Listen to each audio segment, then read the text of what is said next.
Hey everyone! Ready to dive deep into the world of The Lord of the Rings? The Return of the King? Released on December 17, 2003, this film has sparked endless discussions, and today, we're uncovering every thrilling detail. If you enjoy this deep dive, don't forget to hit that like button. It really helps us grow. And for more incredible movie explorations and hidden gems, subscribe to the channel. Now, let's unravel the magic behind this cinematic masterpiece. On the 17th of December, 2003, cinema changed forever. With the release of The Lord of the Rings, The Return of the King, audiences around the world witnessed a masterwork that not only concluded one of the most ambitious trilogies in film history but did so with staggering emotional resonance, visual grandeur, and an almost mythic sense of closure. It wasn't just a film, it was a cinematic coronation, the crowning jewel of a saga that had redefined what fantasy could be on screen. And from the very first frame to the final lingering farewell, it became clear. This wasn't just the end of a story. It was the completion of a legend. To understand the true power of The Return of the King, you have to look at what it stood atop. 2 films prior had laid the foundation. Films that had transported viewers to Middle-earth with sweeping vistas, intimate character arcs, and a meticulous attention to detail that bordered on obsession. But this third and final installment carried the heaviest burden of them all, to bring everything together, to make the journey feel worth it, and to leave audiences forever changed. And somehow, it did all of that, and more. The extraordinary nature of this film doesn't lie solely in its breathtaking special effects or its thunderous battles, though those are undeniable highlights. What sets The Return of the King apart is its emotional core. It's a story about weariness, about friendship pushed to its breaking point, about the weight of destiny and the quiet, painful moments of self-doubt that come before greatness. Unlike many epic finales, it doesn't just go bigger, it goes deeper. It stares into the hearts of its characters, into the hearts of its viewers, and finds something universal. The longing for peace, for purpose, and for home. The film opens with a soft yet deeply unsettling glimpse into Gollum's past. A flashback, not to a battle or a kingly tale, but to a moment of weakness, a murder driven by lust for the One Ring. This sets the tone perfectly. We're not just watching a war. We're watching the endgame of a centuries-long seduction, where even the best-intentioned can be broken by power. And as Frodo and Sam inch their way toward Mount Doom, weighed down by both the ring and their eroding trust in each other, we feel that toll. Every step feels heavier, every glance more haunted. And behind them, slithering with cunning and desperation, Gollum plots with a twisted glee born from centuries of obsession. Back in Gondor, the stakes escalate beyond comprehension. Minas Tirith, the White City of Kings, prepares for war, and what follows is one of the greatest battle sequences ever filmed. But Peter Jackson isn't interested in showing off. Each clash of sword and shield, every charge across the Pelennor fields, is a punctuation mark in a larger emotional sentence. This is a kingdom with no king, a steward who has lost his mind, soldiers who know they may not survive the night. And in the midst of it all, a hobbit named Pippin sings a mournful song while men ride to almost certain death. It's poetry and horror in one breath. But the heart of Gondor's salvation lies not in Gondor itself. Far away, Aragorn confronts not just an army of the dead, but the ghosts of his own legacy. For so long, he ran from his bloodline, fearing he would repeat the failings of his ancestor Isildur. But the return of the king is his crucible. His transformation from reluctant ranger to commanding king isn't just about swordsmanship or leadership. It's about finally accepting the truth of who he is. When he leads the army of the dead into battle, it's not a shortcut to victory. It's a man seizing the moment fate has waited centuries for. And then there's Eowyn, a noblewoman of Rohan, caged by custom, burning with courage. Her confrontation with the Witch King is not just a fan service moment. It's the culmination of her arc, a declaration that courage and valor are not bound by gender. Her line, "I am no man," before delivering the fatal blow, reverberates through pop culture even now. It's iconic because it's raw, earned, and filled with the fire of defiance. The film is rich with twists and moments of raw vulnerability. Frodo's betrayal of Sam, driven by Gollum's manipulation, is as painful to watch as any wound. The arrival of the eagles, long discussed and debated, feels less like a deus ex machina and more like a final grace note. The reforging of Narsil into Andril isn't just about a sword, it's about restoring broken legacies. And most tragically, Frodo's moment of failure at the edge of Mount Doom, when he claims the ring for himself, isn't a betrayal of the journey, but a devastatingly honest conclusion to it. In the end, Frodo doesn't conquer the ring. He succumbs to it. It is only Gollum, through madness and obsession, who inadvertently completes the quest. And that is what makes the film unforgettable. The way it dances with moral complexity. Heroes falter. Villains feel pity. Choices are murky. Victory is laced with loss. Even in triumph, there is sorrow. When the ring is finally destroyed, and the mountain erupts in wrath, it's not a cheer-out-loud moment. It's catharsis. The kind that leaves you silent, overwhelmed, and somehow hollow. Because we realize, just like Frodo does, that things can never truly return to the way they were. When the hobbits return to the Shire, the world hasn't noticed their sacrifice. There are no parades, no recognition, just the quiet rustle of life carrying on, unaware of how close it came to annihilation. And that's perhaps the most poignant message of all, that true heroism often goes unseen, that some wounds run too deep. Frodo cannot find peace in a world he helped save.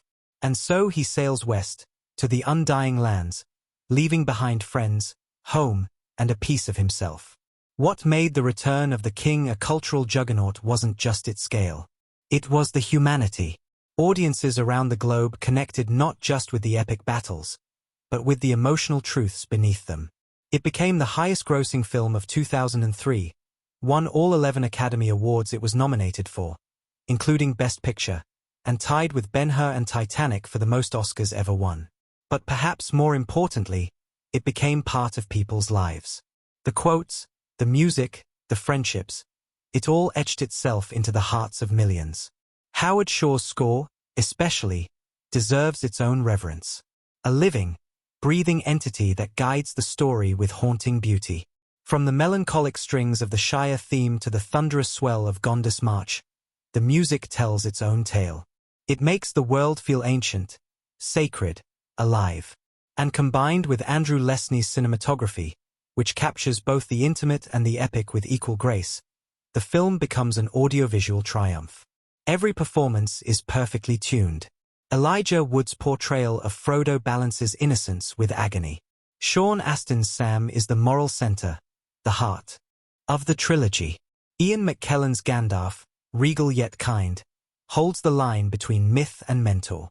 Viggo Mortensen becomes a symbol of earned power, while actors like Bernard Hill, Miranda Otto, and John Noble breathe life into characters who, in lesser hands, might have been one note.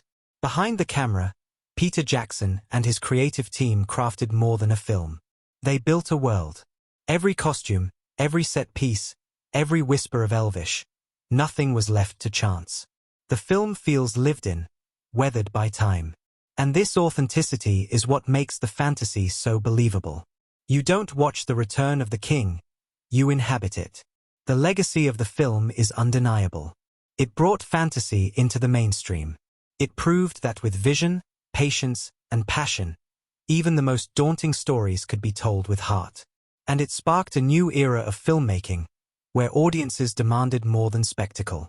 They wanted soul, purpose, stories that echoed in the bones. The Return of the King is not just about destroying a ring. It's about the price of hope, the toll of war, the strength of fellowship. It is about saying goodbye to a story, to a way of life, to friends we've walked alongside for 3 films, who feel like family by the end. And it invit. Far we've come, and what we've lost along the way. For those who dive deeper, there are endless layers to uncover. From the intricate lore of Middle-earth to the subtle gestures that betray unspoken emotion. From the behind-the-scenes brilliance of Weta Workshop to the painstaking years of filming in New Zealand's rugged landscapes. Every inch of this film is crafted with reverence. For Tolkien's world, for the characters, and for us, the audience. So if you've seen the film once, watch it again, not for the battles or the visual effects, though they still dazzle, but for the quiet moments. For the look in Frodo's eyes when he hugs Sam at the end. For the tear Gandalf wipes away in silence. For the way Pippin and Merry stand a little taller after everything they've endured. That's where the real magic lies. Because in the end, The Return of the King isn't just a movie about an epic quest. It's a reflection of our own journeys, through darkness, through doubt, towards something better. And like all great stories, it stays with us long after the final curtain falls.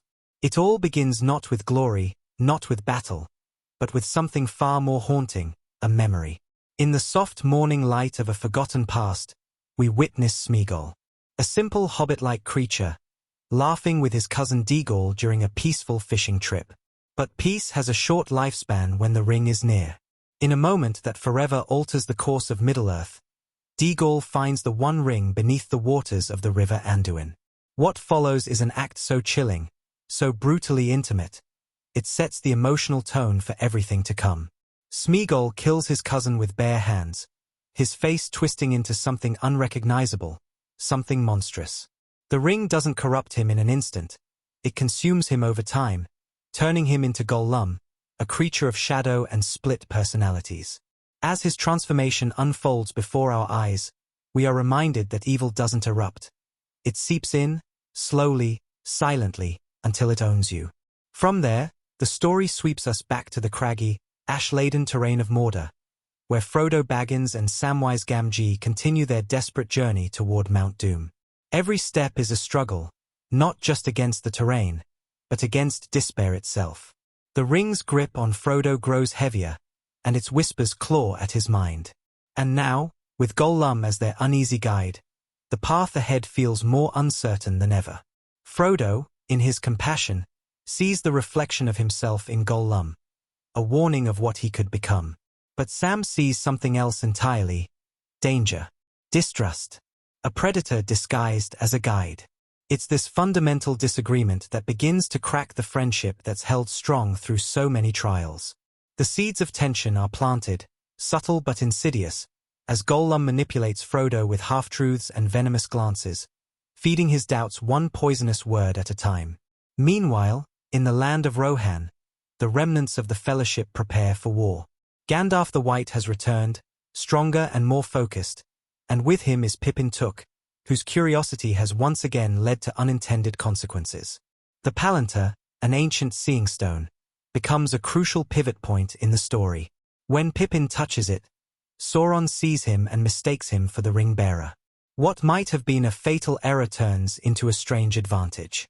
Now Sauron's eye is fixed elsewhere, and Frodo gains a sliver of precious time. But the danger is immediate.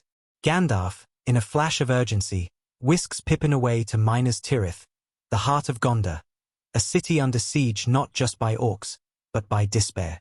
The moment Minas Tirith comes into view, rising white and proud against the mountainside, there's an air of myth and fragility to it. It looks eternal, yet crumbling.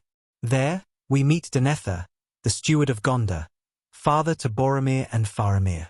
His mind is broken, hollowed out by grief and pride. He's a ruler without vision, clinging to a throne that's not his, terrified of the return of the rightful king. His hatred for his younger son, Faramir, is one of the film's quieter tragedies. When Gandalf arrives, he is met not with gratitude, but with resistance. The city needs hope. Denethor has none to give. While Pippin tries to redeem himself by pledging his service to Gondor, Merry stays behind in Rohan with Eowyn and King Theoden. The bond between Merry and Eowyn is gentle but poignant, two overlooked souls yearning to matter in a world that constantly tells them to stand aside. Eowyn, in particular, is suffocating under the weight of her role. A noblewoman trained for battle, denied the right to fight simply because she is a woman. Her arc, quiet in the beginning, is already gathering storm clouds. As preparations for war intensify, Aragorn, Legolas, and Gimli return to the forefront. But Aragorn's burden is heavier now. The world of men is breaking, and he knows that Gondor will not survive without Rohan's aid. Yet even with the alliance of old rekindled, it still may not be enough. Elrond appears, cloaked in urgency, bearing a gift and a warning. Arwen, having seen a vision of her future with Aragorn, chooses mortality. She stays in Middle-earth, against her father's wishes, and her life force begins to fade. Elrond, desperate to save her and honor her choice, brings Aragorn the reforged Sword of Kings, Anduril. Flame of the West. The sword that once failed to destroy Sauron now gleams with a second chance. But wielding it means claiming a title Aragorn has long avoided. It means no more running. There's no time for indecision. Sauron's armies have marched. The great siege of Minas Tirith begins. Massive towers of iron crash against white stone. Fell beasts scream through the sky, ridden by Nazgul, those once kings now enslaved by darkness. The orcs pour in with fire, siege engines, and a hunger for ruin. Inside the city, Denethor spirals further into madness. When his beloved Boromir died, a part of him died too, and now he sees no future in this fight. As the enemy presses in, he abandons hope, ordering Faramir to reclaim the city of Osgiliath in a suicide mission. The ride of Gondor's soldiers towards certain death is brutal, slow, and bathed in the golden light of a hopeless dawn. Over it, Pippin's haunting voice sings, soft, broken, beautiful. One of the most devastating juxtapositions in cinematic history. Osgiliath falls. Faramir returns, wounded and unconscious. Denethor, beyond reason, plans to burn both his son and himself alive. Madness becomes its own war, but Gandalf, never wavering, takes command in the chaos. He is light in the darkness, a guiding hand when all others falter. With his white horse and gleaming staff, he becomes a beacon of resistance as the first walls of Minas Tirith begin to fall. And just when it seems all hope is lost, horns echo across the plains. The riders of Rohan have arrived. Theoden leads his people not because he expects to win, but because it is right. The charge of the Rohirrim across the Pelennor fields is a moment of pure cinematic ecstasy. Thundering hooves, war cries, the clash of shields. It is as much a spiritual triumph as a military one. And amid it all, Eowyn rides in disguise, hidden behind a helmet, driven by love for her people and a desire to prove her worth. Beside her, Merry rides, small but unafraid. Back in Mordor, Gollum's plan unfolds. He pits Frodo and Sam against each other with quiet manipulations, exploiting Frodo's growing paranoia. He leads them to Shelob's lair, a cavern of suffocating darkness and ancient malice. Shelob, the monstrous spider, is no ordinary beast. She is horror incarnate, a predator from the oldest nightmares of Middle-earth. Frodo, stumbling in the dark, barely escapes, but not before being stung, paralyzed, cocooned, presumed dead. Sam, forced to face his worst fear, overcomes Shelob in one of the most heroic solo moments of the film. A gardener from the Shire, standing alone against an ancient terror, wielding only a sword and his love for his friend. It's not grand armies or spells that push back the dark. It's Sam's refusal to give up. Believing Frodo dead, Sam takes the ring. The weight of it nearly overwhelms him, even for the short time he bears it. But then, he learns the truth. Frodo lives. Taken by orcs into the tower of Cirith Ungol. And so Sam sets off alone, once again, to rescue him. One small hobbit, facing a fortress of monsters, because loyalty demands it.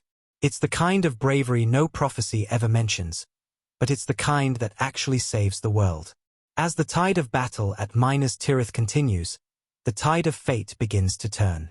The Haradrim arrive, war elephants the size of buildings, crushing soldiers underfoot. Theoden falls in battle, struck down by the Witch King. But Eowyn, revealed in full glory, steps forward.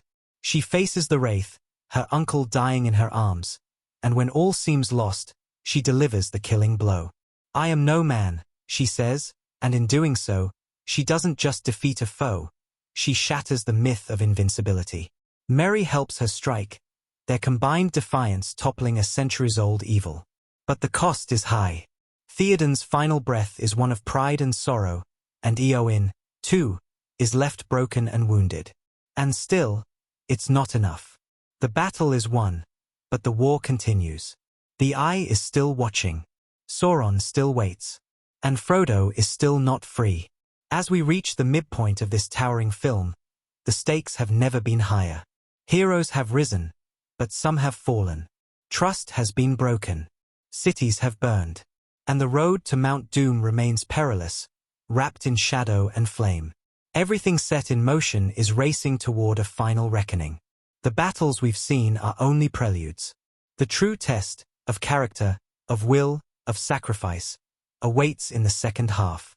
And the choices that follow will not only determine who survives, but who deserves to. The wind over Gondor has shifted, but no one breathes easier. The great siege has been won, but not the war. For though the armies of Mordor have been broken at Minas Tirith's gates, the true evil, the dark will behind the eye, has not stirred its full strength yet. And Frodo Baggins, the smallest bearer of the heaviest burden, lies weak and half-dead in the heart of enemy territory. While the victors of the Pelennor fields tend to their wounded and bury their kings, Samwise Gamgee climbs higher and deeper into the blackened tower of Cirith Ungol. It is not a place meant for hope, but Sam has never needed a reason to keep going. Only a promise. Inside the tower, Frodo suffers under the cruel hands of orcs, stripped of everything, even the ring, which now hangs on a chain around an orc's neck. But orcs are greedy and chaotic, and their infighting becomes their undoing.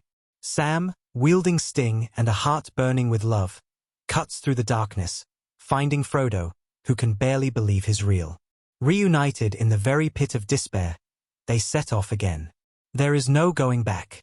The fires of Mount Doom beckon. But now the journey is without food, water, or strength. Their clothes are tattered. Their feet are bleeding.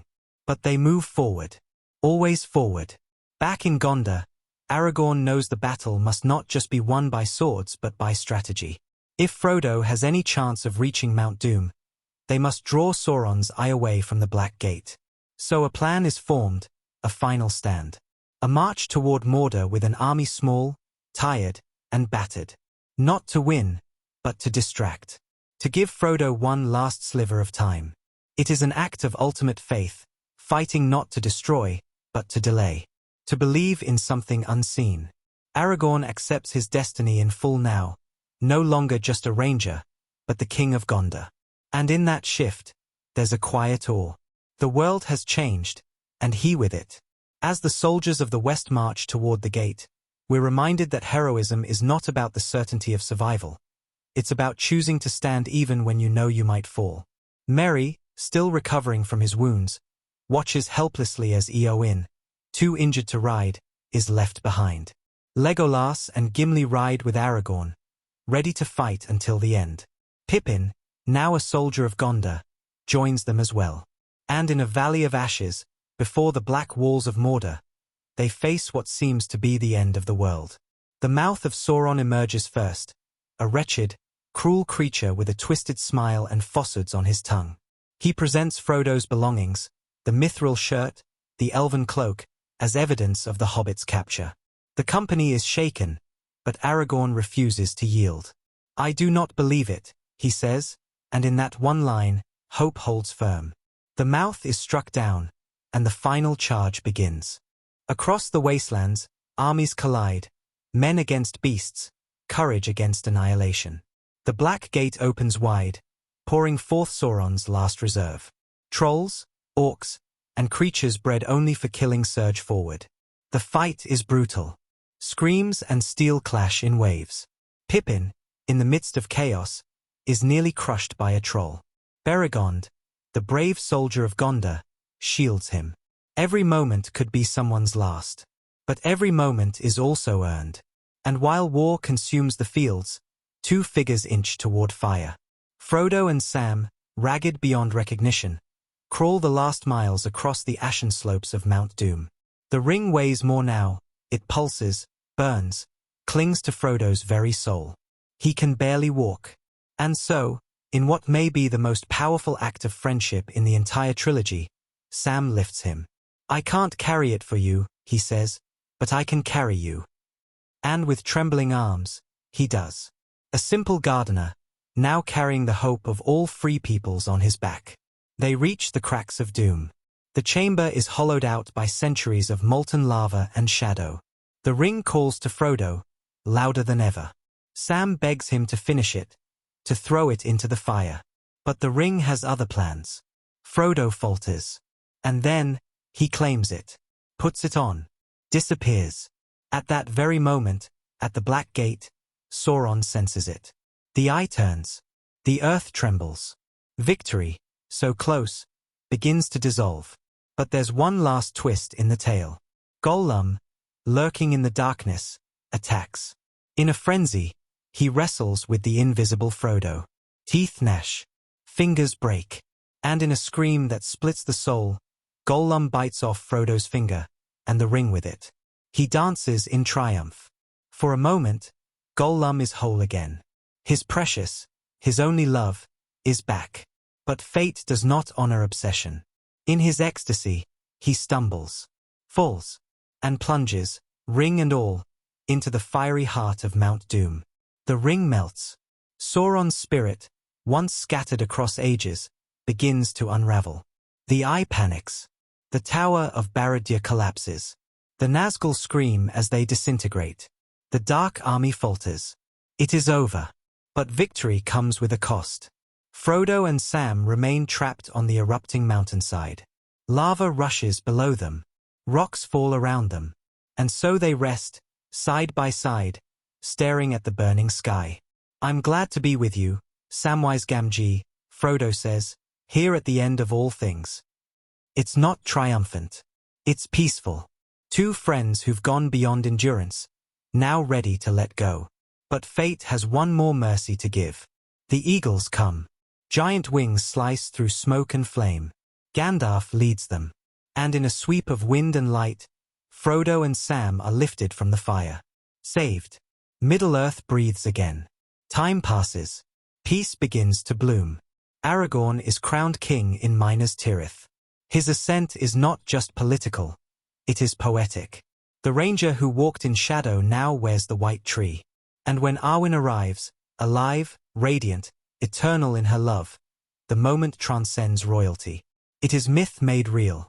As the people bow to their new king, Aragorn turns to the hobbits. "You bow to no one," he says. And then, the king kneels. The city follows. For small hobbits, overlooked by the world, honored as its saviors. Back in the Shire, everything is just as they left it. The trees, the ale, the quiet roads. But the four who return, Frodo, Sam, Merry, and Pippin, are not the same. They are older, wiser, wounded in ways that don't show on skin. The Shire did not see war, but the war lives inside them. Sam finds happiness. He marries Rosie, starts a family. Merry and Pippin become legends in their own right. But Frodo never fully returns. He writes. He remembers. But the weight of the ring, the wound of carrying such evil, never truly leaves him.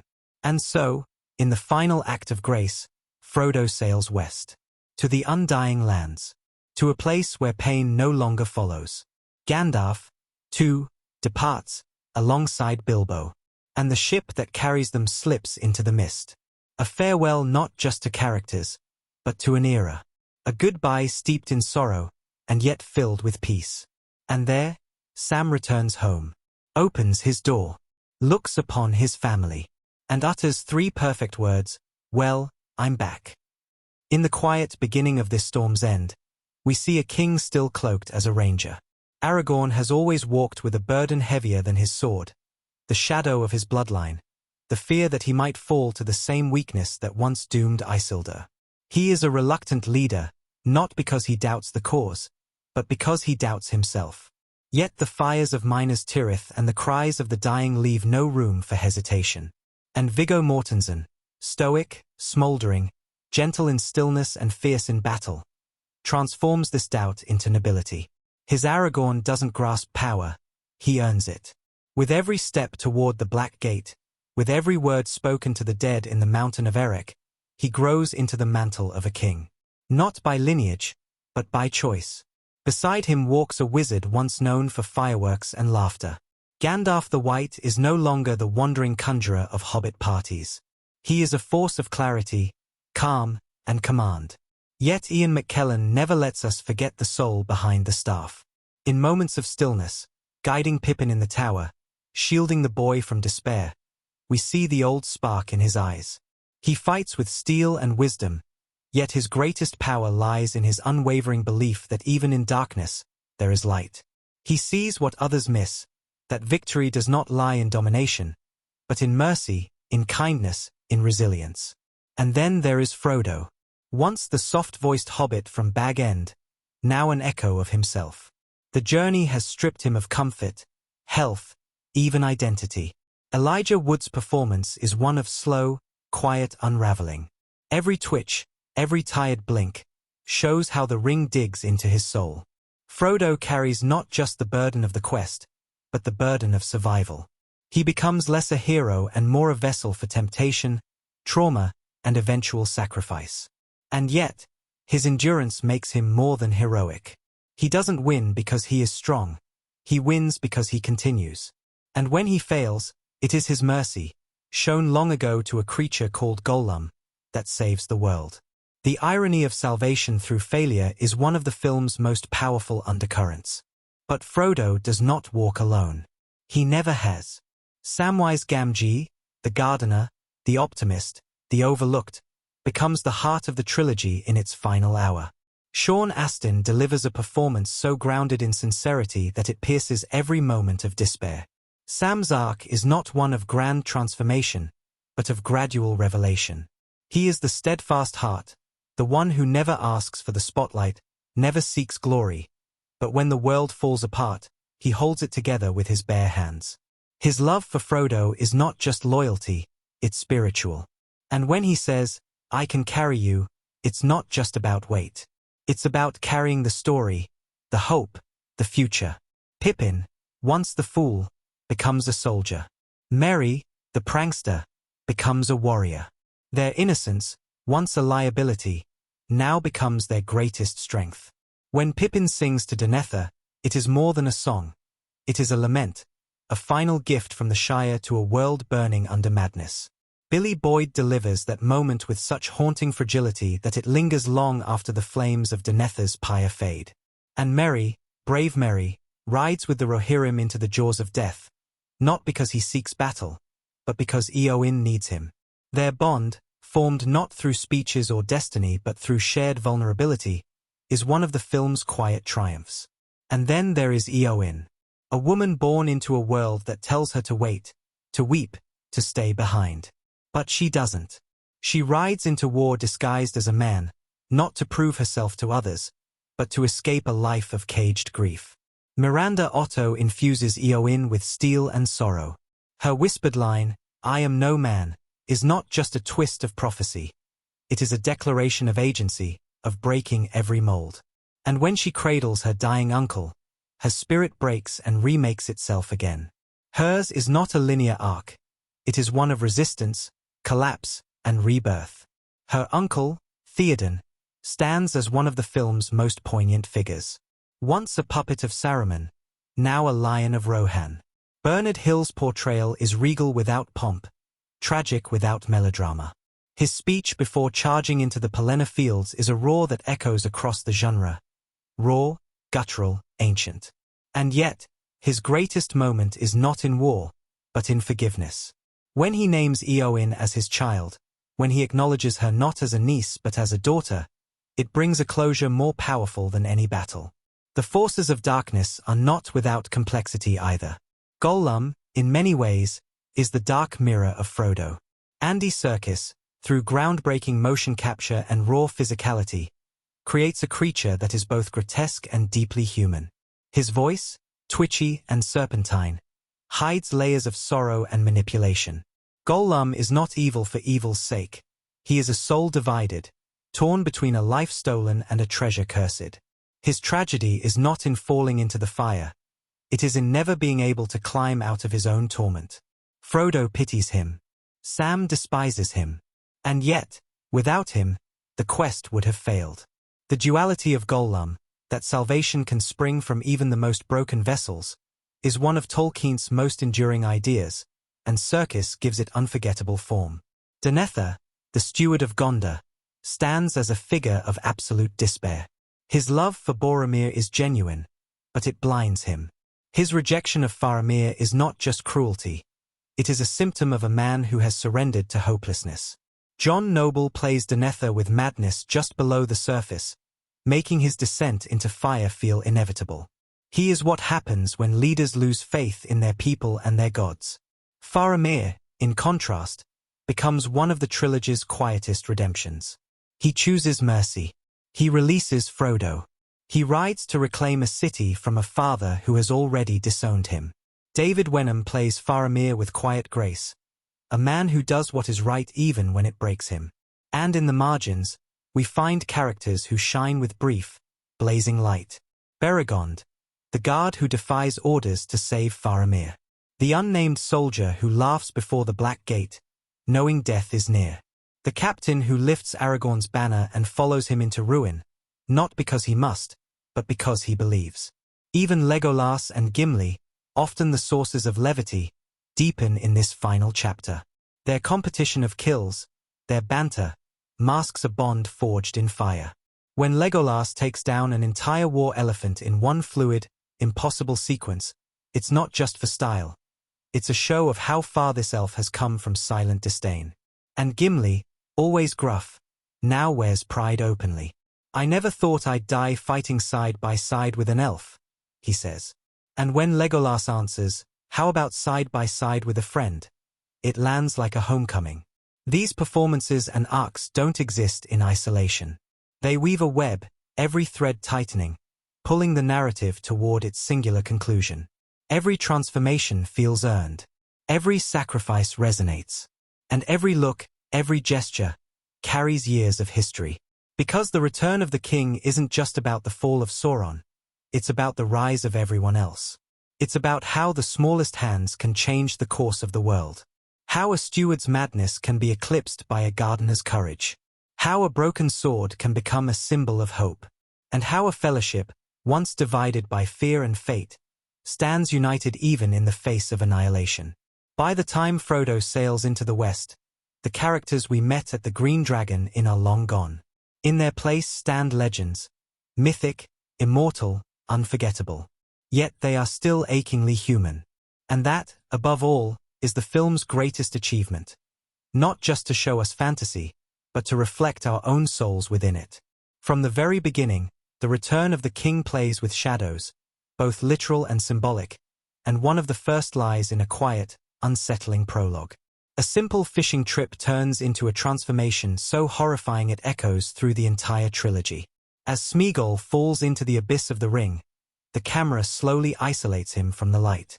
It's more than a transformation scene, it's a visual prophecy. That moment mirrors Frodo's future, should he fall to the same temptation. The color palette, greenish decay and soft gold, appears again in Mount Doom, as if the ring's corruption shares a visual fingerprint. Gollum's dual voice is often a chilling performance, but what many don't notice is the subtle change in his reflections. When he argues with himself, the lighting subtly shifts based on which persona is speaking. Gollum is cast in harsh, cold shadows, while Smeagol is lit more warmly, almost mournfully. It's cinematography working in tandem with character psychology, each frame silently telling us which soul is winning. One of the most emotionally loaded Easter eggs happens not with words, but with glances. After the reforging of Anduril, Elrond hands the blade to Aragorn, telling him he must reclaim the paths of the dead. But it's not just about kingship. Look at Aragorn's face as he grips the sword. It's not pride, it's sorrow. The weight of history, the failures of his ancestor Isildur, are literally placed in his hands. The blade itself is inscribed in Elvish with a reference to Elendil, Aragorn's ancestor. "I am Anduril who was Narsil, the sword of Elendil. Let the thralls of Mordor flee me."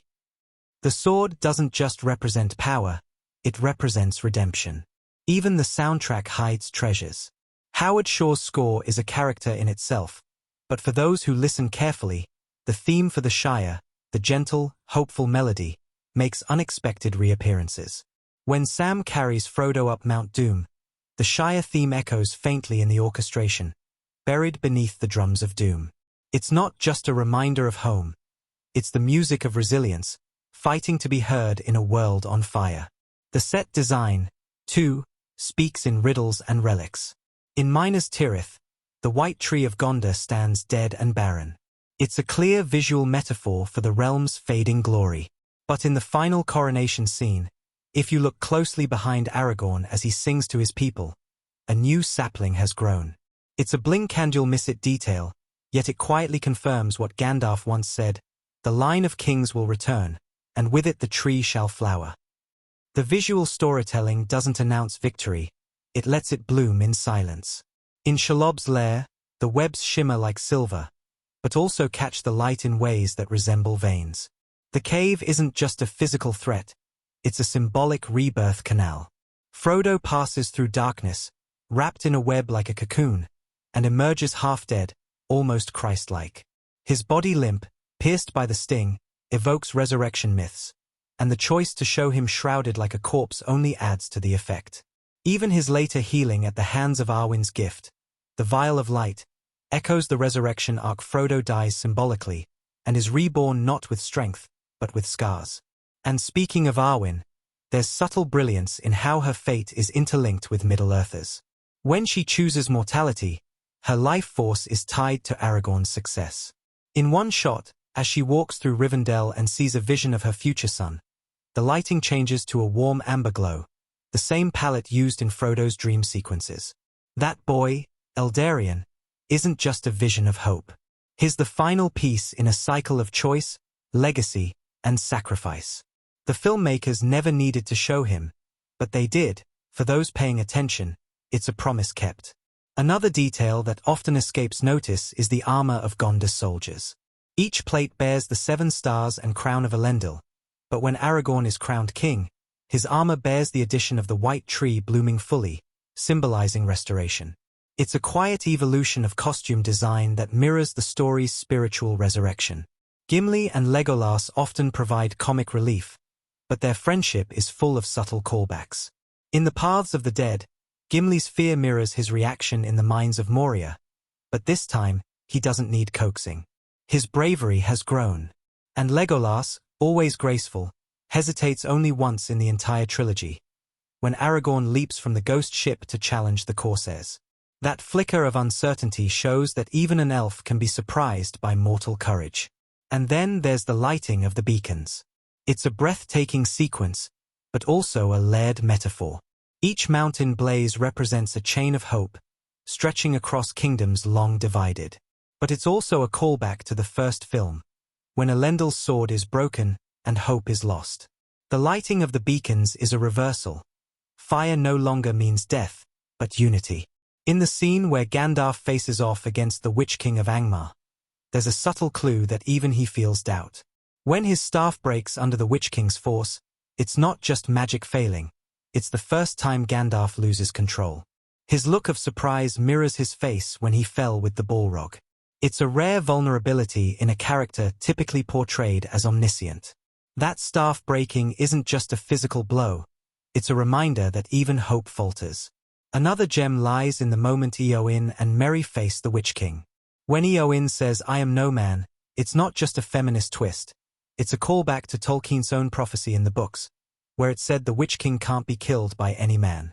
But it goes deeper. Merry, a hobbit, is the first to strike the fatal blow, weakening the wraith for Eowyn.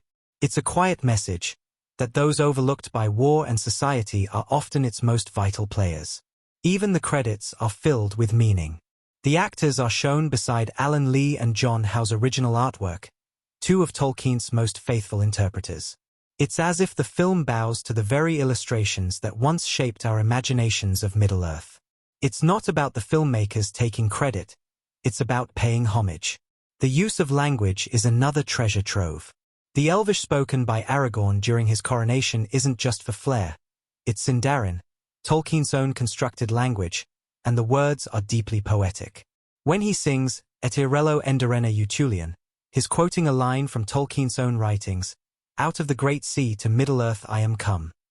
These aren't lines from the script, they are direct echoes from the mythic depths of Tolkien's universe. Even Gollum's final moments carry layered symbolism. As he falls into the lava, clutching the ring and smiling, he doesn't scream. His not afraid. His home. The ring is his precious not just because of power, but because it's all he has left. And in death, he finds peace. Twisted, tragic peace. Perhaps the most quietly powerful Easter egg lies in Frodo's final narration. As he finishes Bilbo's book, the pages turn gently, then he adds new ones. There and Back Again becomes the Lord of the Rings.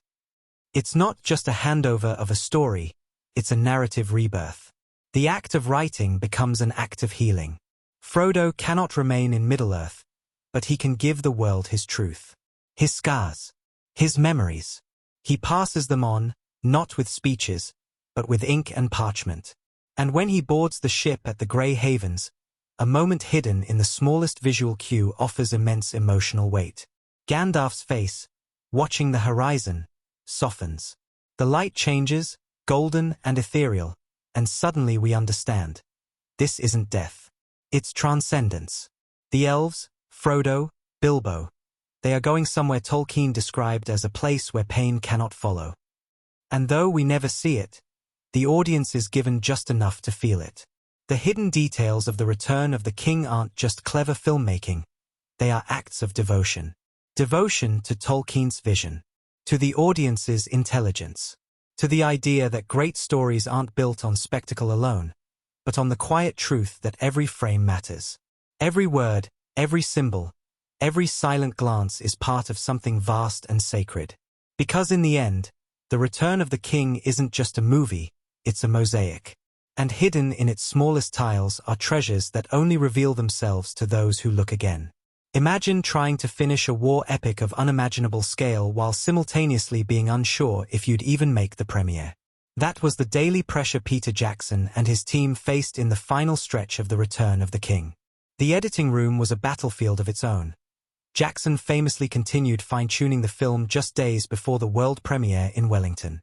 In fact, the last reel was still being worked on while the red carpet was being rolled out. Producer Barrie Osborne recalled having to hand-deliver the film prints, barely in time for the screening. It wasn't just about perfecting a few frames. Jackson was so hands-on that he would often sleep under his editing desk, living on coffee, energy drinks, and stubborn determination. But perhaps the most iconic chaos came not in post-production, but in filming itself. Viggo Mortensen, ever the committed performer, took his dedication to Aragorn to intense, even dangerous levels. In one scene during The Two Towers, a moment originally meant for the second film but tied emotionally to Return of the King, he kicks a helmet and lets out a blood-curdling scream. That wasn't acting. He had broken 2 toes. But instead of cutting the shot, Jackson kept it. That scream? It's real pain, and yet it fit Aragorn's grief perfectly. Mortensen didn't even tell the crew until later, brushing it off as if it were just another part of being Aragorn. Then there's the story of the horses. Many actors bonded deeply with the animals they rode throughout the trilogy. Viggo again stood out. He actually bought the horse that played Brago after the film wrapped, forming a lasting connection that outlived the shoot. But he didn't stop there. He purchased 2 other horses used in the films for their stunt doubles and gifted them to the stunt riders who had worked with them. That level of loyalty wasn't in the script. It was just who Viggo was. Filming the Paths of the Dead sequence posed its own eerie challenges. The makeup alone took hours each day, transforming actors into spectral warriors of old. But it wasn't just the visuals that were uncomfortable. The practical set was built deep into an old quarry, cold and damp, with strange natural acoustics. Some of the crew even reported hearing unexplained noises, whispers and sudden echoes that had no clear source. While likely just the cave's odd acoustics, it gave the sequence a haunting authenticity none of them had to fake. One of the oddest behind-the-scenes mishaps involved Bernard Hill, who played Theoden. In the scene where he rouses the Rohirrim before the Battle of the Pelennor Fields, he delivers that epic speech on horseback. What we don't see is that earlier in the day, the horse was spooked by a boom mic and nearly threw him off mid-delivery. On another take, Hill's sword broke in half during a wide sweep, narrowly missing a camera operator. These weren't epic fantasy battles. They were just another day in Middle-earth chaos. The film's most emotionally intense moment, Frodo and Sam on Mount Doom, was also physically brutal to shoot. The terrain was volcanic rock, and despite all safety precautions, Sean Astin, Sam, suffered heatstroke during one of the long takes under the scorching New Zealand sun. Adding to the challenge, Elijah would have to perform many of Frodo's most vulnerable scenes while wearing weighted prosthetics and contact lenses that severely blurred his vision. One wrong step could mean a serious injury, and at one point, it nearly did. Wood tripped on the sharp rocks and fell face first, saved only by Sean Astin's quick reflexes. The moment wasn't used in the film, but the raw exhaustion and desperation in those scenes? Completely real.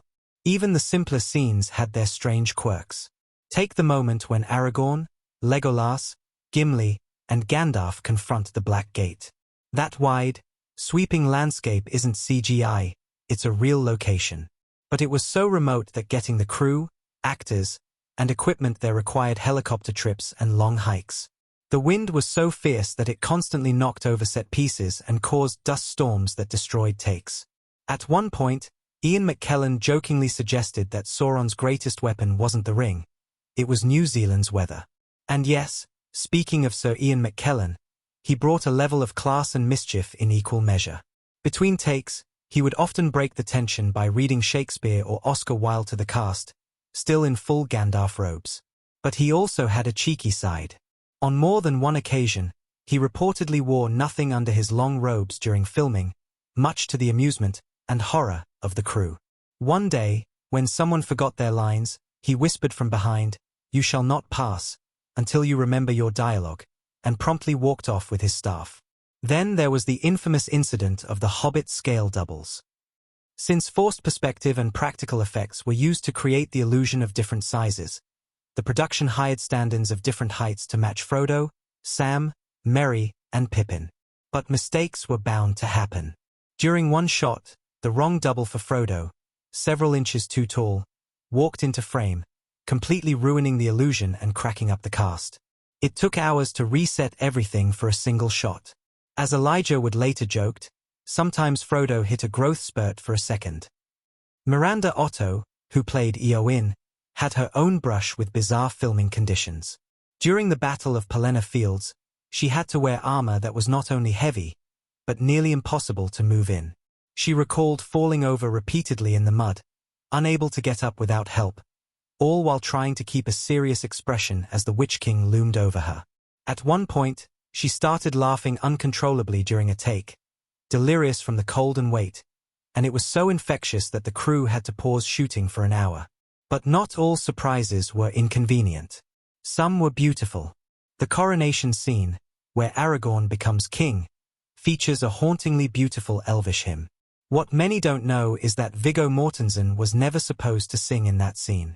But when Jackson asked him to give it a try, Viggo did so with raw vulnerability, and the take was so emotionally powerful that it was kept.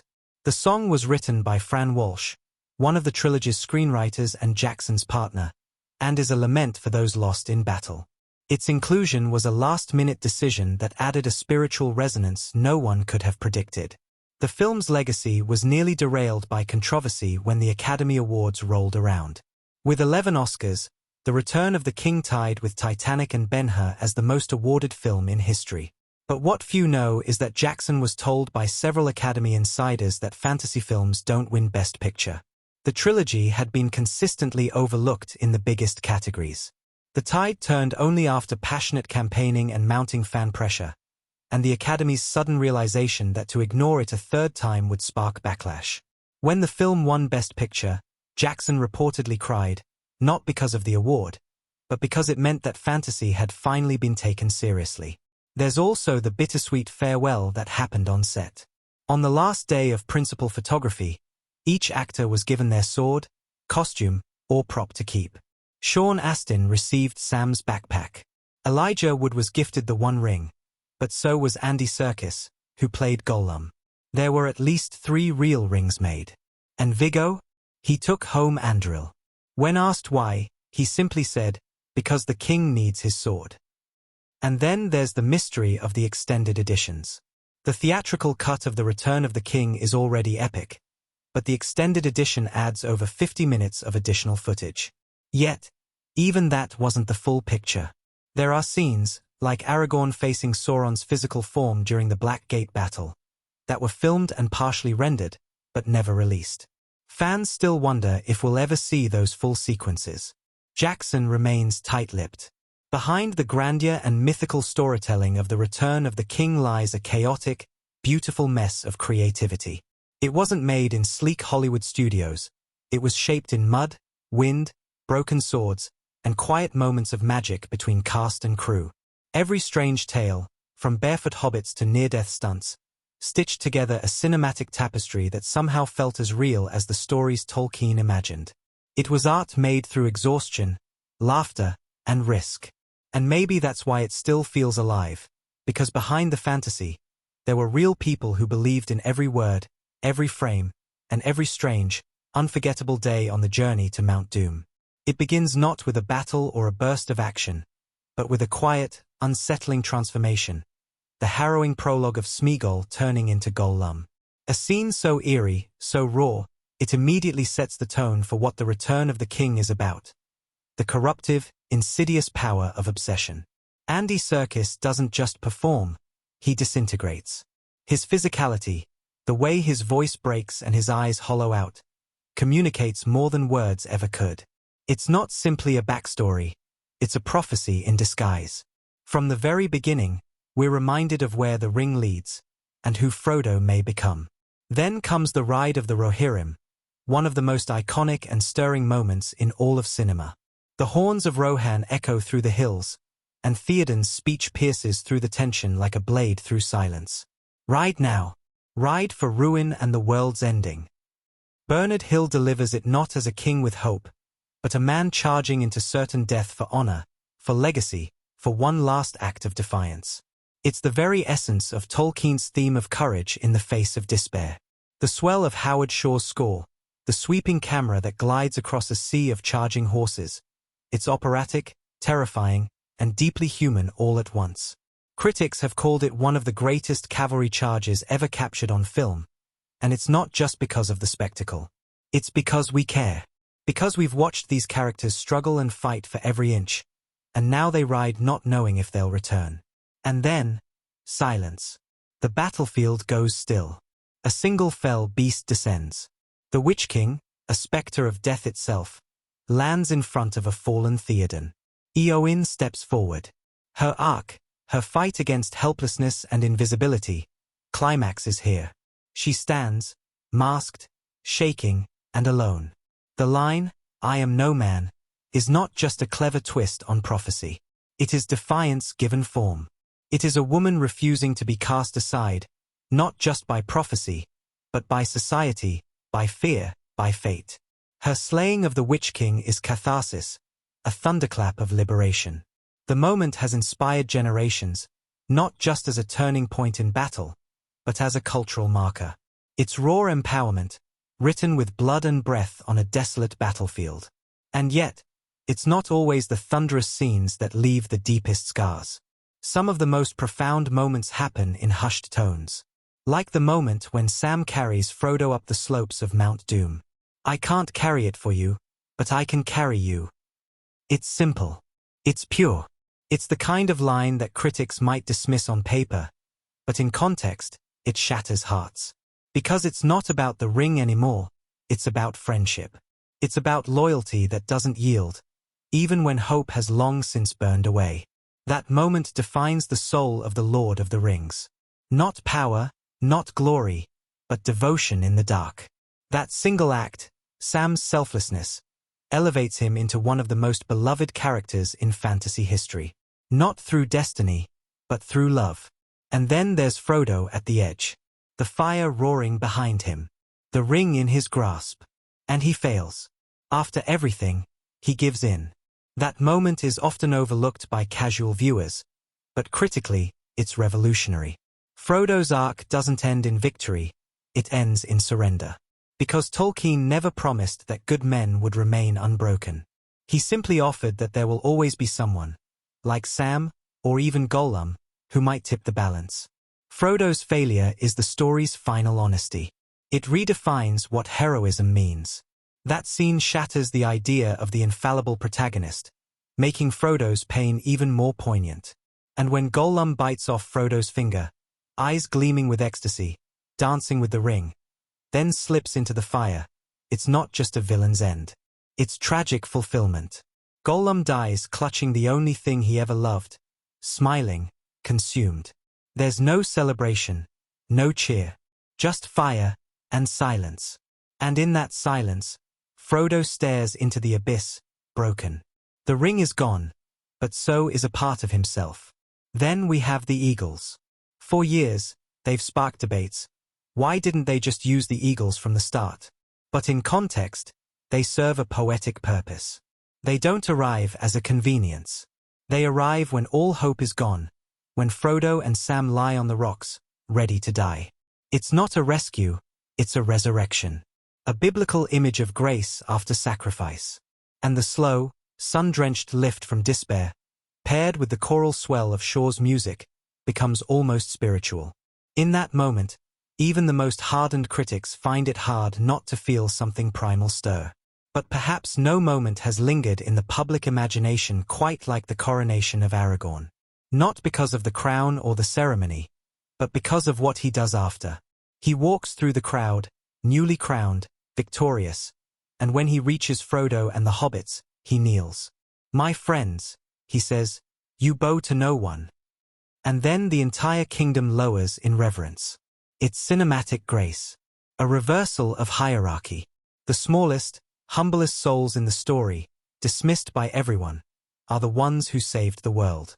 That scene became an instant classic. Critics cited it as the emotional peak of the trilogy. Audience members cried openly in theaters. It said everything without shouting. And just when you think it's over, the movie lingers, refusing to end with a cheer. Instead, we return to the Shire. To peace. But something's different. Frodo writes. He smiles, but it's distant. He bears a wound not of flesh, but of spirit. He can't go back to who he was. And that, too, is revolutionary. Most fantasy ends with the return. This one ends with a departure.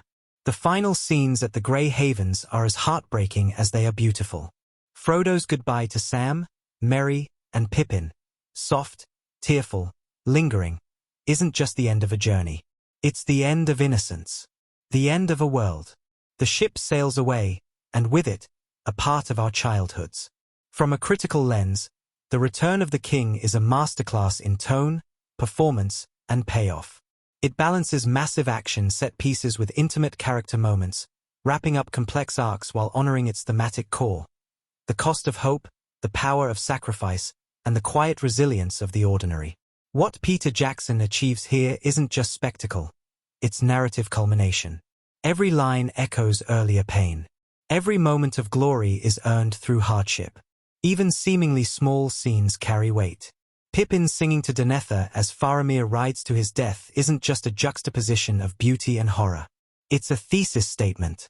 The corruption of power, the blindness of grief, the silence of those forced to serve under mad kings, it's all there.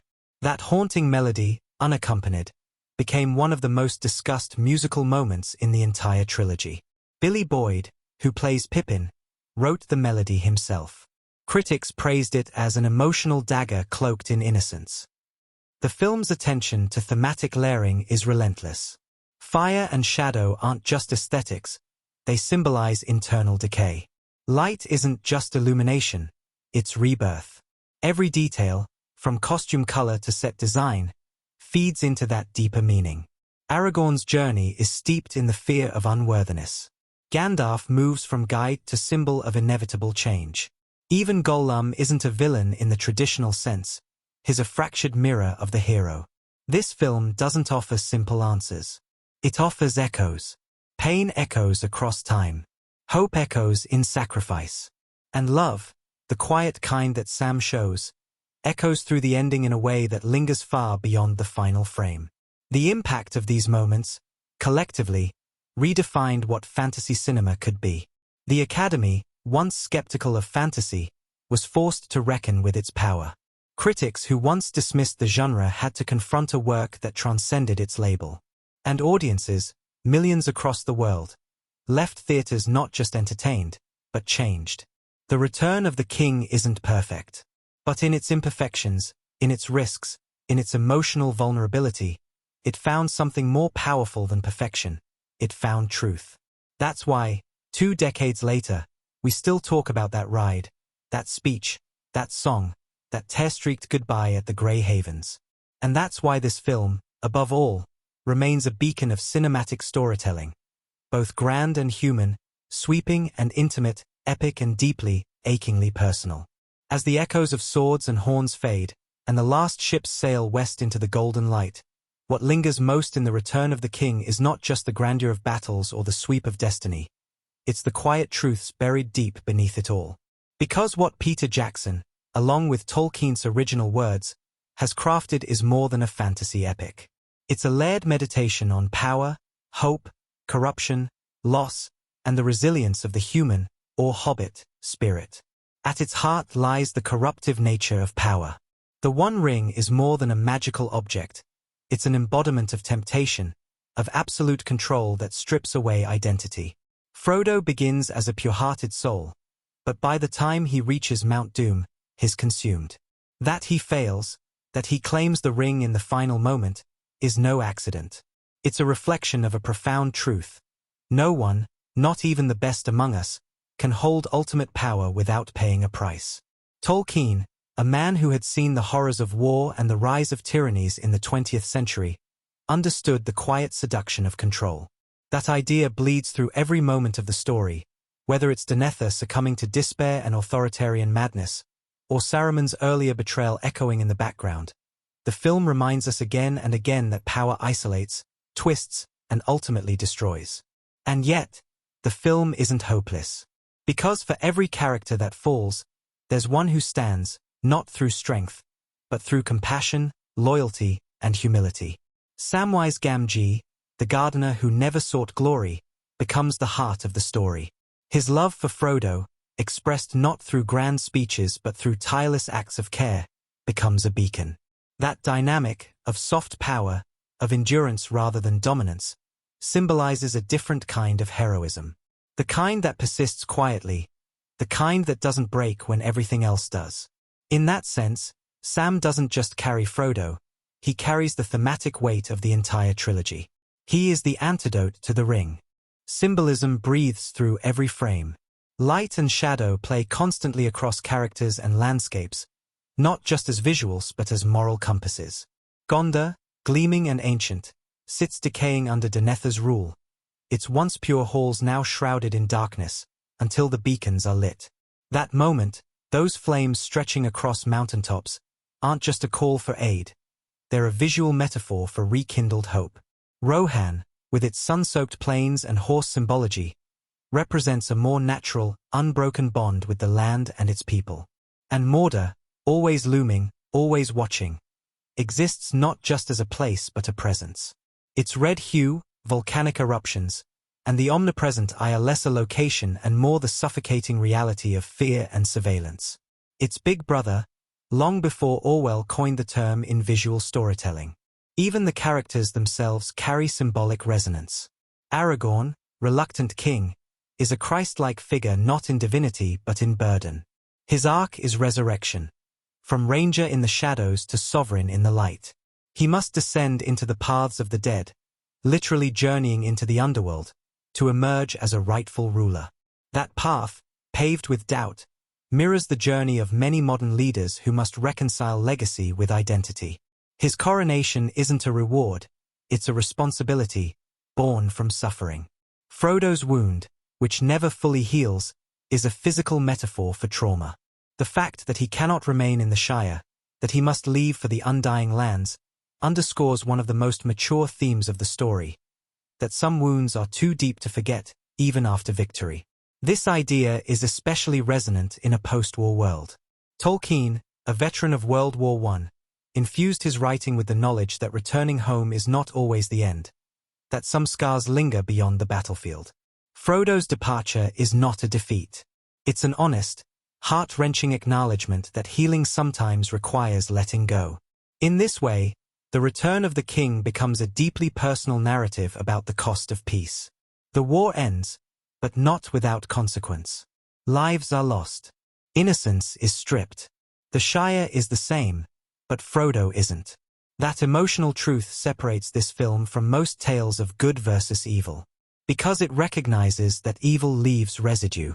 That even when the ring is gone, its shadow lingers. Beyond the personal, the film makes pointed social commentary, wrapped in myth but relevant nonetheless. The failure of leadership, embodied in Denethor, speaks volumes about institutional decay. He is a steward of a kingdom, given power but not purpose, who lets fear rule him. He sends his son to die, blind to love, paralyzed by his own inadequacy. It's a chilling reminder of how those in power, when consumed by despair and pride, can drag their people down with them. Critics have drawn parallels between Denethor and historical figures lost to madness, or contemporary leaders who rule not by vision but by fear. And then there's Theoden, a contrast. Though initially stubborn and skeptical, he listens. He grows. He chooses to ride for the future, even if he won't live to see it. The alliances, too, echo real-world cultural tensions and hopes. The gathering of diverse peoples, humans, elves, dwarfs, and hobbits, against a common threat speaks to a vision of unity across differences. It's not utopian. There's mistrust. There's ego. But there's also cooperation. And that cooperation is not born of obligation. It's born of mutual respect and necessity. In a fractured world, it's a powerful image. The idea that salvation lies not in isolation but in solidarity. One of the film's more subtle but profound symbolic arcs is the relationship between memory and legacy. The passing of the elves, the fading of magic, the destruction of the ring. It all signals the end of an age. Middle-earth is transitioning into something more mortal, more grounded. The fantasy is receding. And in that sense, The Return of the King is a story about endings, not just of war, but of eras. It reflects the sorrow of change, the inevitability of time. Galadriel, Elrond, even Gandalf, they all must leave. Their presence feels like a vanishing dream. And that, perhaps more than any other theme, strikes a universal chord. The ache of goodbye. The beauty of a chapter closing. Even nature becomes a character, a commentary. The desolation of Mordor versus the lushness of the Shire is not accidental. One thrives through harmony, the other through domination. The Ents, living trees who fight back, are nature's vengeance. Their awakening in the previous film finds emotional echo here in the quiet, pristine recovery of the Shire. Tolkien's environmentalism, subtle yet constant, is preserved in Jackson's vision. The message is clear: exploit the world, and it withers. Live with it, and it thrives. There's also the commentary on the nature of storytelling itself. Frodo's act of writing The Lord of the Rings within the film, There and Back Again, is meta-reflective. It suggests that memory must be preserved, not just through victory, but through narrative. That stories matter. That what we pass down, what we choose to remember, shapes the future. It's a call to witness, to hold on to truth, especially when it fades. In a world dominated by noise, by misinformation, that act of quiet preservation becomes radical. From a cultural standpoint, The Return of the King arrived at a particular time in global history.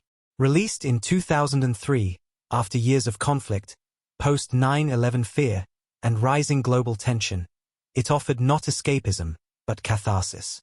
It reminded viewers that darkness can rise and still be overcome. That fear can be named. That even when things seem lost, the smallest acts of kindness and courage matter. It wasn't just a film, it was a cultural balm. Its 11 Academy Awards weren't just a celebration of filmmaking. They were a recognition that something timeless had been captured. A collective sigh of awe from a world that needed a reason to believe again. And so the themes endure.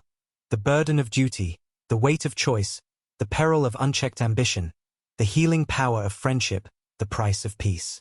These are not fantasy tropes. These are human truths. Universal, aching, and resonant. The film doesn't tell us what to think. It invites us to feel. It doesn't declare its themes. It lives them. Through every choice, every glance, every whisper of wind across a battlefield, it asks the same question again and again. What kind of world do we want to live in? And who will we be when the shadows fall? In answering that, The Return of the King offers no easy answers. Only hope. Fragile, luminous, and hard-won. And in that hope, it becomes more than a story. It becomes a mirror. As the Return of the King unfolds on screen, it's not just the grandeur of Middle-earth that holds our attention. It's the raw, intimate chemistry between its cast that brings this sprawling epic to life. From the moment Frodo and Sam share a quiet conversation on the plains of Mordor, to the raucous camaraderie of Aragorn, Legolas, and Gimli on the battlefield, it's clear that the heart of the film lies not in the landscapes or special effects, but in the relationships between the characters, and by extension, the actors who portrayed them. The chemistry between the core cast was nothing short of magical, and much of it came from the bond they formed off-screen. The trilogy was filmed over an extended period, with a grueling shooting schedule that stretched from 1999 to 2000 for the main portions of the project, making the bond between these actors essential for their portrayal of characters who, by necessity, had to trust and depend on each other. The Fellowship, Frodo, Elijah Wood, Sam, Sean Astin, Aragorn, Viggo Mortensen, Legolas, Orlando Bloom, Gimli, John Rhys-Davies, and Gandalf, Ian McKellen, wasn't just a group of characters, it was a family, forged in the fires of constant, intense production. This camaraderie translated seamlessly to the screen. Take, for instance, the relationship between Frodo and Sam, two characters whose bond carries the emotional weight of the entire trilogy. Elijah Wood and Sean Astin's portrayal of this profound friendship is the emotional core of The Return of the King. The trust between them was not just part of the script, it felt deeply personal. Astin's portrayal of Sam's loyalty, humor, and unwavering dedication to Frodo radiates an authenticity that many viewers found both inspiring and heartbreaking. On set, the two actors were often inseparable, both in character and out, and their mutual respect for each other only deepened their performances. The scenes where Sam rescues Frodo, carrying him physically and emotionally, felt as though their bond had transcended fiction. Audiences have often commented on how, when Sam declares that he can't carry the ring, but I can carry you, it doesn't just resonate with a love between friends, it resonates with the enduring power of human connection. Viggo Mortensen's portrayal of Aragorn, though, wasn't born in a vacuum either. His intense commitment to the role permeated both his performance and his relationship with the cast. Mortensen, whose own journey mirrored Aragorn's arc of reluctant leadership, found a deep bond with his co-stars, particularly with Liv Tyler, Eowyn. The two shared an undeniable chemistry, which added layers to Aragorn's eventual acceptance of his kingship. Mortensen's portrayal was incredibly grounded, but it was his dynamic with his fellow cast members, especially with the roguish charm of Legolas and the comedic bluntness of Gimli, that brought a sense of realism to the epic stakes of the story. The dynamic between Mortensen, Bloom, and Rhys-Davies was pure gold. The playful bickering between Aragorn, Legolas, and Gimli, which became one of the film's most memorable comedic reliefs, reflected the depth of their off-screen friendships. Mortensen himself admitted that the trio would often joke and improvise between takes, and this rapport was evident in their on-screen performances, particularly in the battle scenes, where their camaraderie was tested to the utmost. Ian McKellen's Gandalf was, of course, another pillar of the story. McKellen's mentorship extended beyond the script, especially to the younger cast members. His relationship with Elijah Wood, in particular, was one of mutual respect, and it showed in the quiet moments they shared on screen. McKellen's energy on set was magnetic, and the wisdom he exuded as Gandalf had a calming, grounding effect on the entire cast. It was during these moments, when the camera wasn't rolling, that the cast, both experienced veterans and newcomers, forged the connection that would make their relationships feel so real to the audience. However, chemistry doesn't just apply to the main actors. The performances of the supporting cast, such as Miranda Otto as Eowyn, Bernard Hill as Theoden, and David Wenham as Faramir, added rich layers to the film's emotional depth. Otto's portrayal of Eowyn, the fierce warrior who challenges her role in a male-dominated world, brought a fierce strength that was made even more impactful by her relationship with Aragorn and her tragic love for him. Hill's Theoden, on the other hand, displayed a deep internal struggle as he went from a king crushed by despair to a leader who rallied his people to fight for freedom. Their performances were intertwined with the larger narrative of overcoming internal and external forces, and this synergy was crucial in building the movie's tension and resolution. In scenes like Eowyn's final confrontation with the Witch King of Angmar, Otto's defiance was met with overwhelming emotion, and Hil's Theoden's rallying cry to Rohan felt earned. Every line, every gesture felt connected to the heart of the story. The set dynamics on The Return of the King were, of course, just as important as the relationships between the actors. Jackson and his team created an environment where trust and camaraderie could grow organically. The sheer size of the production, with its sweeping battle sequences, massive sets, and intricate costuming, made every interaction on screen feel larger than life. Yet, it was the small, human moments between characters that made the world of Middle-earth feel accessible.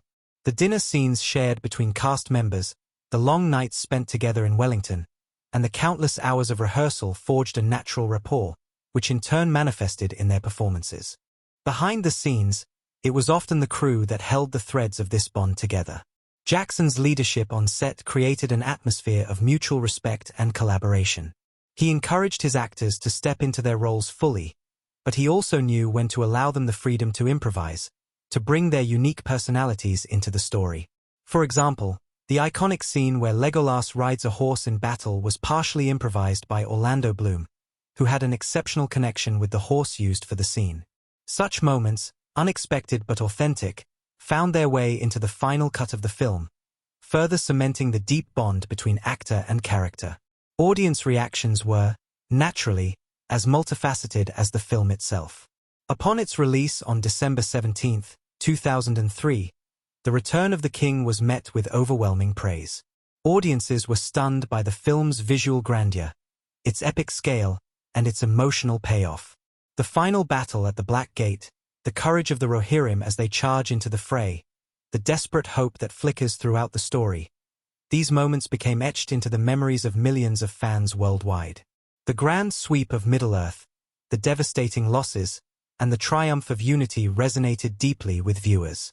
The emotional weight of Frodo's journey, Sam's loyalty, and Aragorn's ascension to the throne left a lasting impact that stretched far beyond the theatre seats. Critics were equally effusive in their praise. The Return of the King was not just a fitting conclusion to the trilogy. It was an achievement in filmmaking, a stunning piece of cinema that demonstrated the power of storytelling and the magic of film as an art form. It received an unprecedented 11 Academy Awards, including Best Picture, Best Director, and Best Adapted Screenplay, further cementing its legacy in Hollywood history. The critical acclaim wasn't just for its visual effects or groundbreaking technology, it was for the heart of the story, which touched on universal themes of sacrifice, friendship, and the eternal struggle between good and evil. But perhaps the most lasting impact of The Return of the King was its ability to foster a passionate fanbase, one that extends to this day. The film's release kicked off a cultural renaissance of Tolkien's works. The mythology of Middle-earth, its characters, its landscapes, its deep moral complexities, had found a place in modern culture. Fan conventions, documentaries, and deep dives into the minutiae of the film continued long after the movie's theatrical run. The internet was flooded with fan theories, behind-the-scenes footage, and tributes to the world Jackson had brought to life. Even years later, the fandom remains as strong as ever, with new generations discovering the story through extended editions, Blu-ray releases, and streaming platforms. It's safe to say that The Return of the King didn't just impact audiences at the time. It shaped an entire cultural conversation that continues to this day. The film's immense success, both critically and commercially, helped redefine what epic filmmaking could achieve.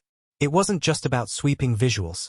It was about creating a world where characters and audiences alike could lose themselves, a place where stories had weight, and where the bonds formed between actors and characters would stay with us forever. In the end, The Return of the King isn't just a film. It's a shared experience, a story of collaboration, of artists and audiences coming together in the grandest narrative possible. One that spans not just across Middle-earth, but through time, into our own lives. The Return of the King stands not only as the cinematic pinnacle of the Lord of the Rings trilogy but as a transformative moment in the history of filmmaking, one that redefined the boundaries of what epic storytelling could achieve. As the final chapter in Peter Jackson's vision of J.R.R. Tolkien's masterpiece, it's hard to overstate the far-reaching legacy this film has left on the world of cinema and pop culture. When The Return of the King premiered on December 17, 2003, it was already an event. For fans who had followed the journey from the very first film in 2001, this was more than just the conclusion of a trilogy, it was the culmination of a once-in-a-lifetime cinematic journey.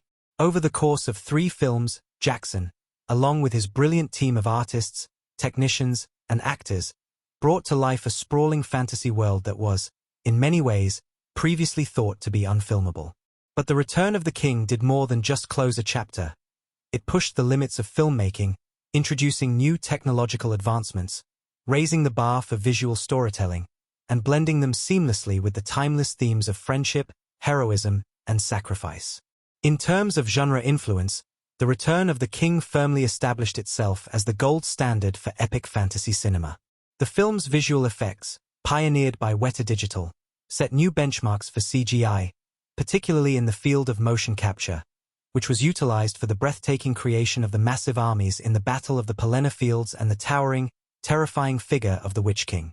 The battle sequences, filled with a mix of practical effects and cutting-edge CGI, created a world that felt entirely tangible, immersive, and real. The technical achievements of the film weren't merely for spectacle. They were intricately tied to the narrative, giving weight to the enormity of the story's stakes. But the technical marvels didn't overshadow the soul of the film. They only served to amplify it. The lasting influence of The Return of the King can be seen in the way filmmakers approach epic narratives today. Many modern blockbusters, from Game of Thrones to Harry Potter to The Hobbit, owe a debt to Jackson's trilogy. The painstaking world-building, the grandeur of the battle scenes, the seamless blend of CGI with live action, and the intense emotional focus on character-driven stories are all hallmarks that were defined in large part by The Return of the King. Jackson's attention to detail, his ability to craft characters whose emotional journeys felt as important as the fate of Middle-earth itself, has been deeply ingrained in the modern landscape of fantasy and adventure cinema. But the film's influence reaches beyond the world of cinema into the broader realms of pop culture. The Return of the King revived an interest in Tolkien's works and introduced them to a whole new generation. The books, which had already been beloved by millions, saw a resurgence in popularity, as fans returned to the pages of Middle-earth after being swept away by the films. The film's impact is perhaps most clearly seen in the rise of fantasy in mainstream entertainment, which expanded far beyond books and movies into video games, television series, and conventions. In particular, the Lord of the Rings films are credited with sparking a new golden age for fantasy-themed video games, including titles like The Lord of the Rings, The Two Towers and The Return of the King for console and PC, which were immensely popular. Furthermore, the film's success opened the door for the rise of massive TV franchises like Game of Thrones, which, while distinct in tone and setting, owes much to the groundwork laid by Jackson's cinematic achievement. One of the most significant aspects of The Return of the King's legacy is how it redefined the scope and ambition of large-scale productions. The notion of a film, or a series of films, being able to blend grand spectacle with intimate character moments was a revelation. It set a new precedent for how directors and studios could approach long-form storytelling, allowing filmmakers to take the time necessary to develop their stories, to craft rich worlds, and to build lasting relationships between characters and audiences. The film also demonstrated the importance of having a visionary director. Peter Jackson's masterful command over every aspect of the production, from the writing to the casting to the design, ensured that every scene, every moment, was imbued with the gravity of the tale being told. For all its technical achievements and massive spectacle, The Return of the King's impact is also measured in the emotional connections it fostered between the film and its audience. The trilogy, culminating in this final chapter, became a cultural touchstone for a generation. It's rare that a film's impact extends beyond the theater and into the lives of people in such a profound way. Audiences found themselves returning to Middle-earth time and time again, not just for the stunning visuals, but for the emotional core that it contained. Characters like Frodo, Sam, Aragorn, and Gandalf became symbols of perseverance, hope, and the power of friendship. The films offered an escape from reality but also a poignant reflection on the trials of life, the cost of heroism, and the need for unity in the face of overwhelming darkness. At the same time, the film's success was not just measured in box office sales or critical acclaim. It was also recognized by the Academy Awards. The Return of the King swept the 2004 Oscars, winning all 11 of the awards it was nominated for, including Best Picture, Best Director, and Best Adapted Screenplay. It is one of only 3 films in history to win 11 Academy Awards, a testament to the extraordinary scope of the film and the way it resonated with both critics and audiences alike. This unprecedented success not only capped off the trilogy's critical triumph but solidified Jackson's place as one of the greatest directors of his generation.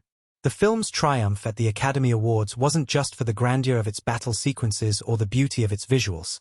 It was for its deep thematic content and the way it captured the very soul of Tolkien's work. It was an acknowledgement of the film's mastery in every aspect: its narrative, its acting, its direction, and its visual spectacle. But even beyond the accolades, the return of the King's lasting impact is evident in the cultural milestones it has reached. The phrase "my precious," Gollum's iconic line, became part of the cultural lexicon, as did Sam's heartfelt words, "I can't carry it for you, but I can carry you." These lines, among others, have been quoted and parodied countless times, and the characters themselves have become ingrained in the public imagination. The sense of heroism, sacrifice, and friendship that permeated the film has had a lasting effect on audiences, making the trilogy, and particularly The Return of the King, a touchstone for epic storytelling. Its legacy continues to inspire new generations of filmmakers, artists, and creators who seek to capture the same magic that Jackson and his team achieved. The film's long-term cultural impact is also evident in the way it has continued to be celebrated long after its release. Special editions, extended cuts, and Blu-ray releases have kept the film alive in the hearts of fans. The Lord of the Rings series has become a cornerstone of pop culture, constantly revisited and re-examined by both casual viewers and scholars alike. The world of Middle-earth, with its rich tapestry of characters, histories, and languages, has continued to inspire literature, art, and even philosophy. For fans, The Return of the King is not just a movie. It is a world that they continue to return to, time and time again. Reflecting on why The Return of the King remains significant, it's clear that its resonance comes from more than just its technical achievements or its sweeping narrative. At its core, the film is about humanity, our struggles, our victories, and the friendships that sustain us through it all. It taps into universal themes of heroism, sacrifice, and the eternal battle between light and darkness, making it a story that transcends time and place. The fact that it continues to hold a special place in the hearts of so many is a testament to its power, not just as a film, but as a cultural landmark. As we look to the future of filmmaking, it's clear that The Return of the King will continue to be a touchstone. Its legacy has shaped the world of film in profound ways, not just in the genre of fantasy, but in the way we think about storytelling, character, and world-building. Its impact will be felt for generations to come, as its lessons continue to inspire the storytellers of tomorrow. In the end, The Return of the King is more than just a film. It is a reminder that, even in the darkest of times, there is always hope, always courage, and always the possibility of redemption. And that is the magic that will endure, long after the final credits have rolled. The Return of the King represents the epitome of cinematic achievement, blending sweeping grandeur with intricate emotional depth in a way that redefined what a film could accomplish.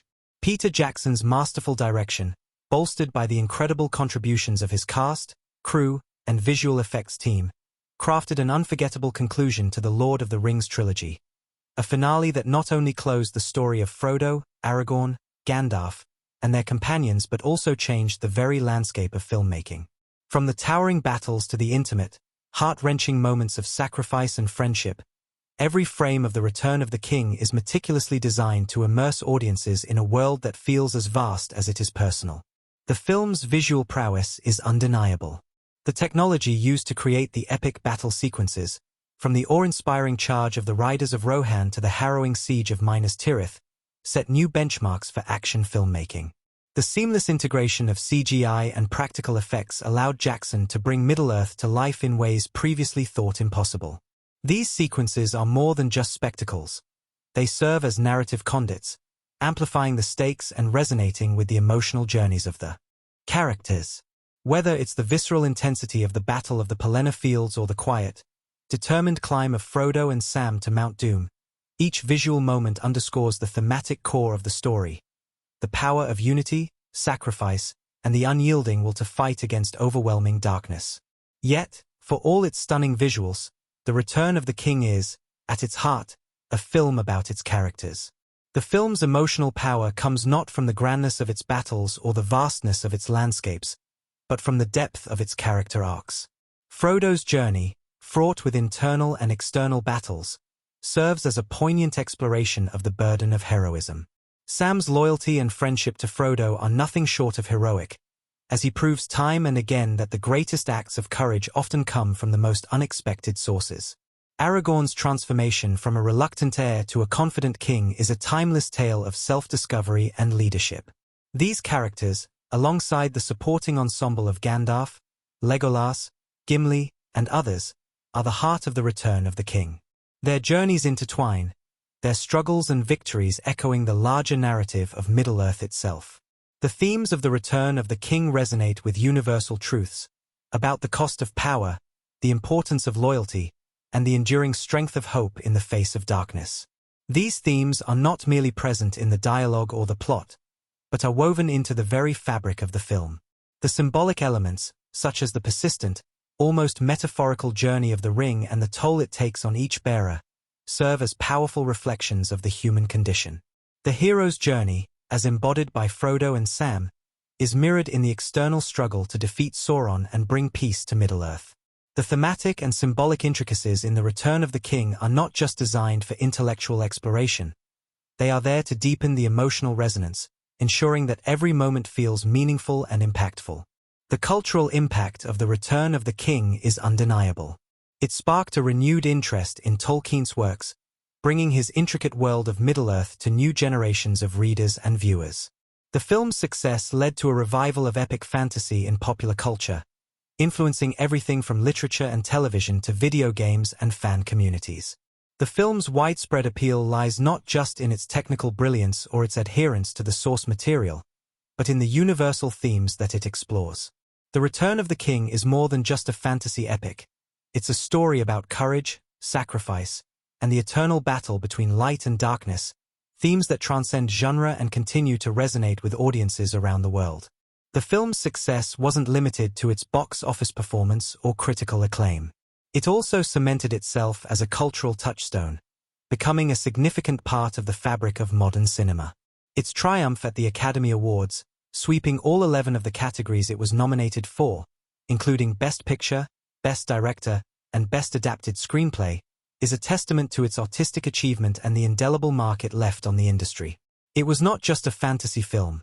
It was a film that transcended its genre, earning respect and admiration from both critics and casual moviegoers alike. The Return of the King proved that epic films could be both grand in scope and rich in emotional depth, setting a new standard for how large-scale stories could be told.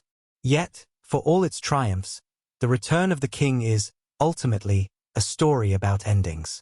It's a meditation on what it means to close a chapter, to say goodbye to beloved characters, and to find peace after a long, hard journey. The film's emotional weight comes not from the battles or the triumphs but from the way it contemplates what happens after the dust settles. The end of the war is not just the end of a conflict, it's the end of an era for the characters, who must find their place in a world that is no longer defined by war. Frodo's departure from Middle-earth, Sam's return to the Shire, and Aragorn's assumption of the throne are all deeply poignant moments that reflect the bittersweet nature of endings. There is a deep sense of closure in The Return of the King, but it is not without its sadness. The journey is over, but the memory of what was achieved, and what was lost, remains. As we reflect on everything The Return of the King brought to cinema, it's clear that its impact goes far beyond its runtime. It's a film that continues to inspire filmmakers, actors, and audiences to this day. The lessons it imparted about storytelling, about the importance of character, emotion, and thematic depth, are ones that will resonate for generations to come. The world of Middle-earth may be vast, but its heart is found in the relationships between its people, in the courage of its heroes, and in the enduring hope that, no matter how dark the journey, the light will prevail. The Return of the King stands as a shining example of what cinema can achieve when passion, talent, and vision come together. It's a film that will continue to be studied, appreciated, and loved for decades, a benchmark in the history of epic storytelling. The adventure may be over for Frodo and his companions, but for the audience, the journey never truly ends. There is always more to discover in Middle-earth, always more to explore in the world of cinema. If you loved this breakdown, give the video a thumbs up and subscribe for more deep dives into the world of cinema. Let's keep exploring movies together.